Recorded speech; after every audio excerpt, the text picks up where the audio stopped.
Hello, dear students. Today we are going to start with lesson number 9, that is Python revision. Python, as I told you earlier also, that it's a language and is the easiest language that we are going to use in class 10th also, and in further studies also. The only this language is going to be with you. So let's begin with the chapter.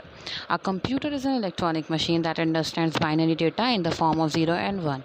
This thing you know very well, that computer understands only binary data that will be in the form of 0, that means true, false, and 1 will be true.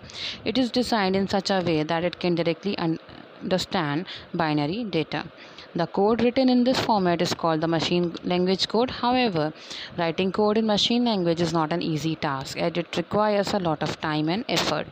In contrast to the machine language, programmers prefer to use high-level languages such as C, C++, or Java. High-level languages, children, means the languages that are easily understandable to the human beings, because these languages are easy to use and their syntax is similar to English language.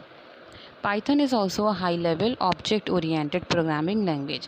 Object-oriented programming language means it works in certain on a particular sections, and these sections are combined to form a particular program. That means it works on objects. Alright, it was mainly developed to emphasize the code readability, for which it uses the English keywords very frequently. Python is considered to be the most appropriate language for beginners due to its simple and clearly defined syntax. In this chapter, we will revise the basics of Python language that we have learned in the previous class. I know you people have not done Python in the previous class, but this chapter is new to you, so please, children, just understand it very carefully and cooperate and try to understand it thoroughly. All right, so let's begin with the introduction to Python. Python was created by Guido van Rossum when he was working at CWI, Centrum Wiskunde and Informatica, which is a national research institute for mathematics and computer science in the Netherlands. The language was released in 1991. It is derived from other languages such as Modulo 3, C, C++, Smalltalk, and Unix shell. Python was first developed as a procedural language. However, the latest versions are based on the object-oriented programming model. In here, a diagram shown the evaluation of Python. Implementation started on December 1989. Internal releases at Centrum Visconda and Informatica 1990. Python 0.9.0 will be started on February 20, 1991. Python 1.0 was launched on January 1994. Python 2.0 on October 16, 2000. Python 3.0 on December 3, 2008. And Python 3.7.73 on March 25, 2009. Now let us discuss some advantages of Python. There are certain key features which makes Python so popular. They include easy to learn. That means Python is very easy language for the beginners. Python modes, it supports two different modes for writing instructions: an interactive mode which provides interactive testing and debugging of the code, and the script mode for creating and editing Python source files. Huge library of modules. Python libraries consist of various predefined modules. These modules provide enhanced functionality. That means Python library consists of various functions, various inbuilt functions that are very easy to use. Portable. Python programs can run on a wide variety of hardware platforms and have the same interface on all the platforms. Simple syntax. Python has a simple structure, a few keywords, and a clearly defined syntax. Free to use. It is free to use for commercial purposes. The source code of Python is available under the general public license, GPL. GUI programming. It supports GUI applications that can be created and ported to many systems. Apart from advantages of Python, we are having some limitations too. So let us discuss some limitations of Python. They include slow performance. Python's ability to interact directly with the hardware slows down its performance. High memory consumption. Python is flexible in terms of data type usage. It means that while declaring a variable, you do not need to specify the data type in advance.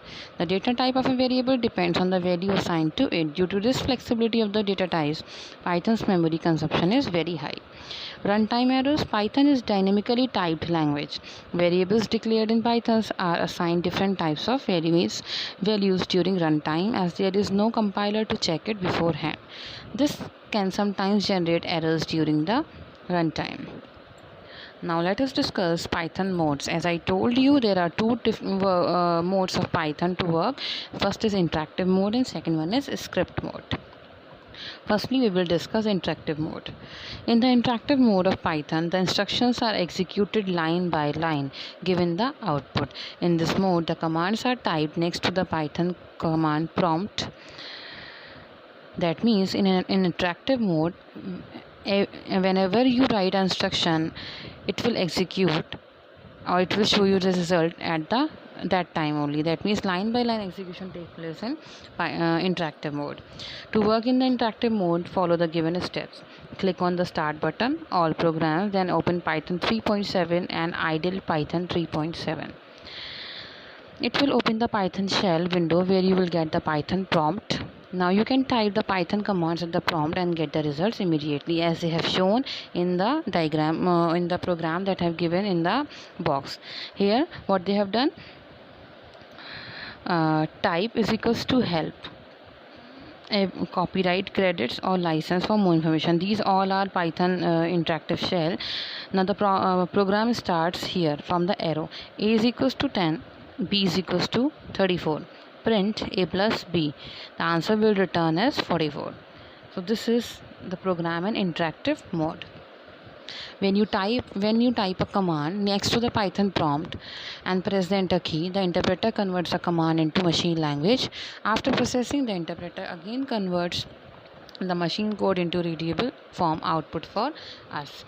The interactive mode is beneficial for testing code where you type the commands one at a time and get the result or error immediately.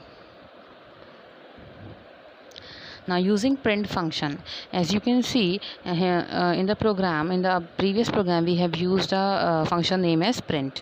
So how we have to use and what is the purpose of using print option, let us discuss here. The print function is used to display the output of any command on the screen. It can also be used to print the specified messages. For example, print hello world. This will return output as hello world, as you can see in the program given. Python is a case-sensitive programming language. Case-sensitive, children, means that it easily differentiates between a lowercase letter or a uppercase letter, or we can say it simply differentiates between a capital letter and a small letter. So it is a case-sensitive programming language. It means that Python differentiates between uppercase and lowercase letters. For example, print P uppercase and print P lowercase are two different things for Python. Here print is a valid command in Python. That means print start with a small p is a valid command in Python, and while print starts with capital P, it's just a word, not a command. So this thing have to be kept in mind. We can also pass more than one argument to the print function in case the arguments are separated by comma. For example, let us consider a program. Here they have written print. Python is a high level language, comma, it has very easy syntax. So the output will be Python is a high level language, it has easy syntax. The comma will not be printed in the output. Why? Because comma here is working as a separator for two statements. As children, as you can understand, I hope that they have written Python is a high level language in inverted commas, as you can see. Then they have put a comma, and another statement they have written it has easy syntax. So here comma works as a separator for these two statements. This comma tells the Python that these are two different arguments and these are two different statements. So whenever we execute this statement, the output will come without comma, because here comma we have not included under inverted commas. So anything that we insert and that we write under inverted commas will be printed as it is on the Python prompt. The second statement they have written print inverted comma start 10 plus 56 is equals to inverted comma close comma 10 plus 56. So what output we are getting? 10 plus 56 is equals to 66. Alright, print.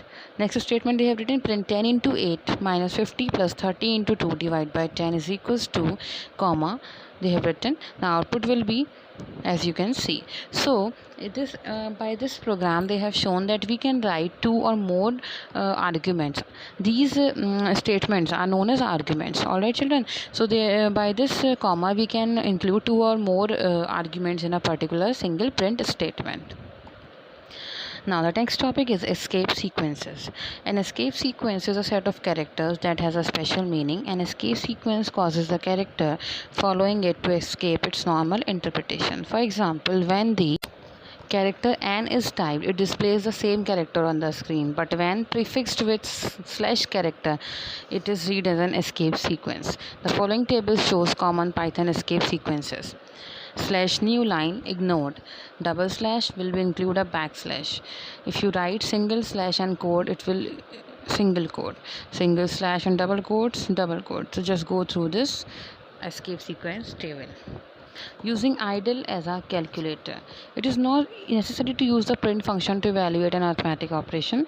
In Python, if we type an arithmetic expression at the Python prompt and press the enter key, the interpreter automatically evaluates it and shows the result. In case the interpreter acts as a simple calculator, the expressions are evaluated using operators like plus, minus, multiply, divide, etc.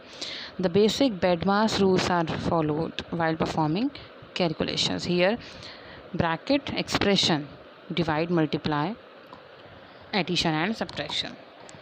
Now variables in Python. If you remember, children, I told you what are variables. As their name signifies, vary means to differ. So variables means certain alphabets of English language in which we can store some data. And all right, so any variables are, we can say, is a named memory location that stores the data and whose value may change during program execution. A variable can store only one value at a time. When a new value is stored in a variable, previous value gets overwritten. Assignment operator, equals to operator. The equals to operator that we are using in mathematics, here it is known as assignment operator. Values are assigned to variables using the assignment operator. For example, the statement x is equals to 25 assigns the value 25 to the variable x. It means that 25 is going to x. Here x is a variable and 25 is a value. Also, the following codes to understand the use of assignment operator. Here a is equals to 10. This means 10 is going to be assigned to the variable a. B is equals to 20, which means 20 is going to be assigned to variable b. C is equals to a plus b. Here the sum of a plus b is going to be assigned to variable c. Alright, children. Now, rules to write the variable names. There are specific rules in Python which have to be followed to form valid variable's name. The rule to write the variable name are as follow. A variable name must start with a letter, capital or small, or an underscore. A variable name can consist of letters, digits and underscore. No other character is allowed. Variable names are case sensitive. For example, age and age are different variable names. Examples of some valid variable names are class, employee code, total salary, minimum value, etc. Following are the examples of some invalid variable names. Employee code. Here what they have done, employee and they have left a space here and they have written code. This space will be an error. In place of this space, we can write a underscore. Then the variable name will become correct. 10 code, a variable will never start with a digit. The a.b.c.ltd dot is not allowed to use in a variable name. A plus b under ltd special characters are not allowed in variable name. Else is a keyword in Python. It cannot be used as a variable name. So children, I hope these variables are clear to you people. Here we have used a term keyword. As a keyword, I must tell you, is a word that conveys a special meaning to the compiler. For example, suppose there are certain words that meanings are fixed. For example, if I am saying that thank you, so overall word thank you means to thank someone. All right, so that meaning is fixed. It doesn't mean that in India if you are using thank you, so it doesn't mean that if we go to America and somewhere for another foreign country, the meaning of the thank you will be changed. No, it will remain consistent. It will remain same all over the world. So here there are certain words in Python that meanings are same all over the Python language, and that values we cannot change. That means that names we cannot change. Suppose thank you, in place of thank you we cannot use any other word. All right, thank you means thank you. In place of thank you we cannot use any word. Similarly here there are certain keywords, their meaning are fixed in the computer's library, and if you want to change the meaning of those words, then it will create an error. And also we cannot use a keyword as a variable name. Here they have shown also else is a keyword. That means the meaning of else is automatically known to computer, and if you are using else as a variable name, then it will provide with the error. Alright children. Now, let us discuss working in script mode. The script mode of Python is used to create lengthy programs. The programs are written using the editor, saved, and then executed. Let us discuss this process in detail. Create model script program file. Open IDLE Python. Click on the file, new file in the IDLE Python shell as shown in the figure 9.5. A new window opens. Type the commands you want to save as a program as shown in the figure 9.6. Click on the file, save, and save the file with the name program1.py, where .py is the extension for Python files. Remember this thing, py.py is the extension for Python files. Run module or script program file. Once the Python program file is created, you can run the program by following the given steps. Open IDLE Python shell, click on the file open, click on the run module or press F5 key. It will execute the command you have stored in separate Python shell window as shown in figure 9.8. So we can say the basic difference between working in script mode and working in interactive mode is that in interactive mode, whatever program, whatever statement you are typing, and at the same time you are getting the output also. But in script mode, where firstly you have to write the complete program, then you have to save the complete file, then you have to run that file into another you can say you have to run that file individually. So it is better to use in interactive mode as compared to script mode. Alright, now Python compilation process. Now let's see how the Python program executes or compile. Here they have shown source code. Source code means the code that we are writing or the program that we are writing. The source code moves to compiler. Compiler, as you know, is a translator. The compiler converts that source code to a bytecode. That means the code that is written in our language is compiled or it is changed by a compiler into computer language, that is bytecode. That bytecode is given to a virtual machine, or we can say to a computer machine, and the computer machine will execute the program in our language. The source code is written using the Python language and the file name is saved with .py extension. The .py files are compiled using the Python compiler. The compilation process converts the source code .py files into a bytecode. The Python bytecode files have the extension .pyc. During the execution, the bytecode files are read and interpreted by the Python interpreter. Alright children, so this is the process of Python compilation. Now the next topic is tokens. All characters in a Python program are grouped into symbols are called tokens. A token can be a keyword, an identifier, or an operator. Python provides the following tokens. They include keywords, identifiers, literals, operators, and punctuators. Keywords, as I told you just that keywords are the words that have a special meaning to the Python interpreter. The Python interpreter reserves these keywords for its own use, and hence they are cannot available for as names for variables and functions. There are certain keywords listed below. You just go through these keywords. The next topic is identifiers. Identifiers are the fundamental building blocks of a program.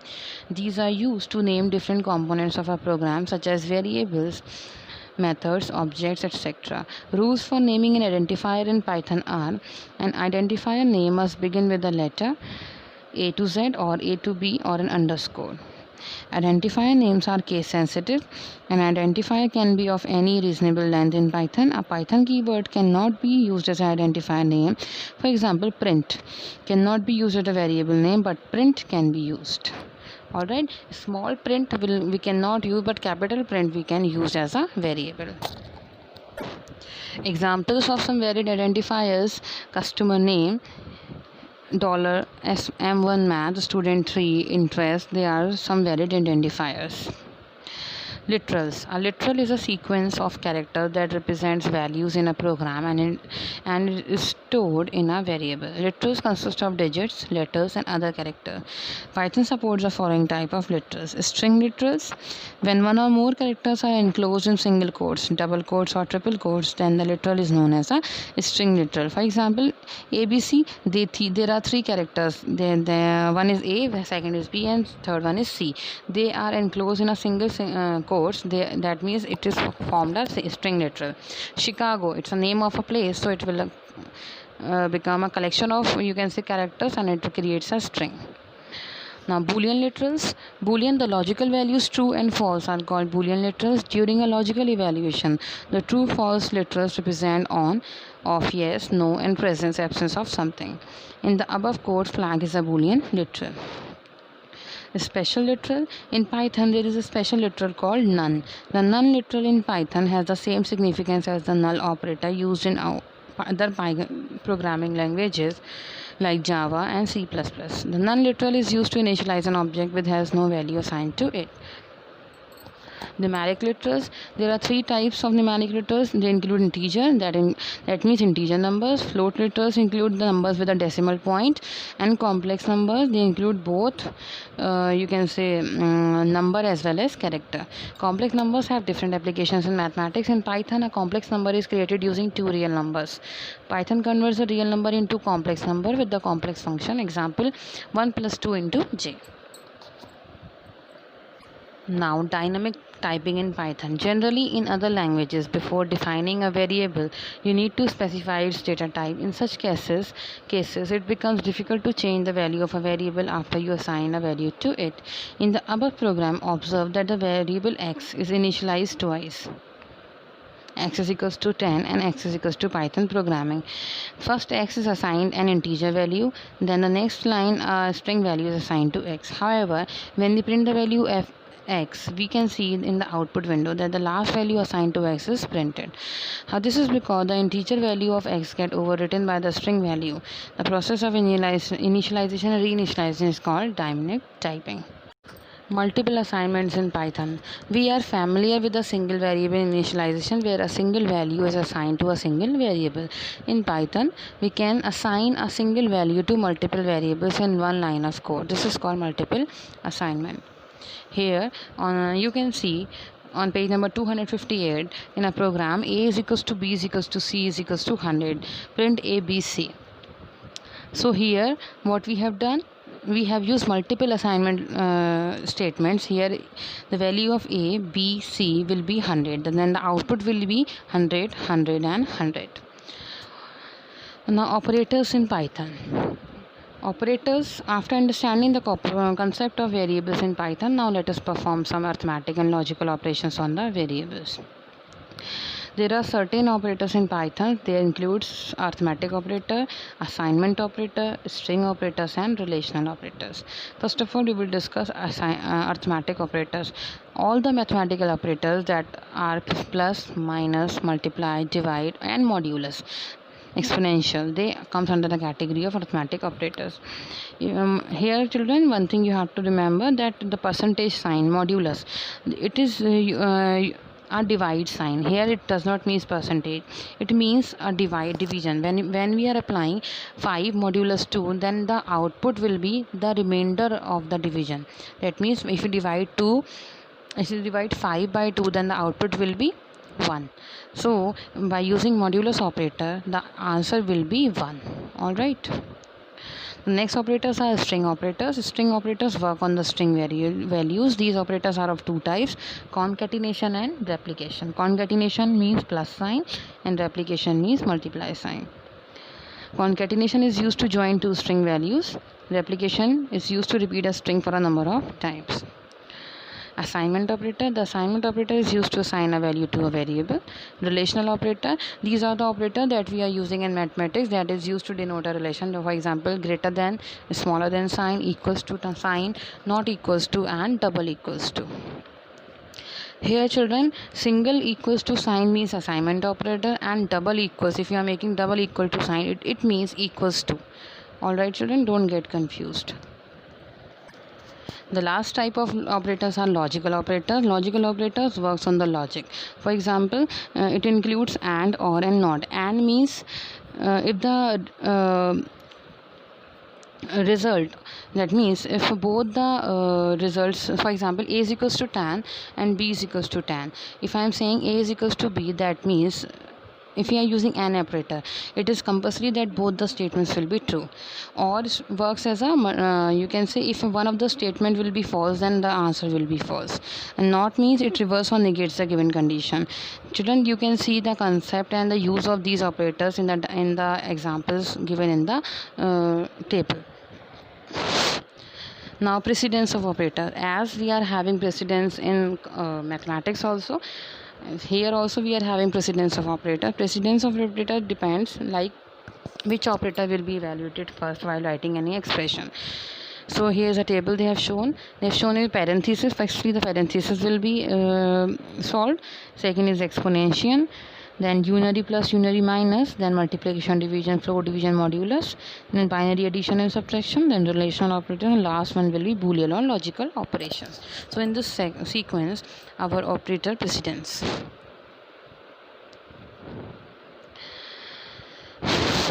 Now comments in Python. Comments are the statements that are added to a program to make the code easier to understand. Compilers and interpreters generally ignore comments during the execution of program.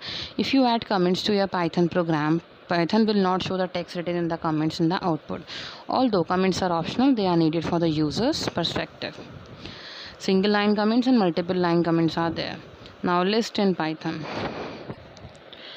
In programming, we can create a list with different data items stored in a sequence. A list is a way of storing multiple data items in a single memory location. It helps in organizing and saving memory. In Python, we can create a list with different data items. All the data items in the list are placed inside the square brackets. Each data item in a list is assigned value, unique index value. Syntax they have given list variable is equals to data item 1, data item 2, data item 3. For example, my list is equals to start, middle, end. From the list above illustration, we can see that each item in the list box has a unique index value. For example, the index value of the data item is start at 0 and the index value of and is 2. We can change the position and the value of the item within the list, but we cannot change the sequence of the index value of a list. The first item in the list will always have 0 index value assigned to it. Tuples in Python. Tuple is a sequence of immutable Python objects. It is similar to a list. The main difference between list and a tuple is that we can change the elements of a list, whereas it is not possible to make any modifications in the elements of a tuple. We can neither change or update the values of a tuple, or nor we can change the order of the elements. You can also only delete a tuple. Moreover, the tuple elements are enclosed in parentheses, whereas we can use square brackets to enclose the list elements. Another difference between tuples and lists is that tuples are used for different data types and lists for similar data types. Creating a tuple, you can initialize a tuple with different data items by placing them inside parentheses separated by commas. MyTuple, Python, True 2002 and PHP. You can initialize an empty tuple by having parentheses with no values in it. MyTuple is equals to parentheses, MyTuple is equals to 24 comma. Basically, children, you have to concentrate on how to declare variable and how to use keywords, where to use keywords, and the types of operators, precedence of operators. The most important topics of this chapter will be precedence of operators and types of operators. What are keywords, what are you can say dynamic typing in Python, what is script mode and what is interactive mode. These are the important topics. Alright children, these list and tuple are none of such much concern, so you just go through what is these tuples and lists. Alright children, we are not going to discuss it in detail. The last one is dictionary in Python.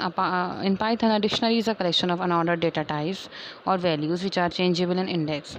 Unlike other data types that can hold only a single value as an element, Python dictionary holds a pair of a key as an associated value. Each key value pair in dictionary is separated by a colon and enclosing curly braces.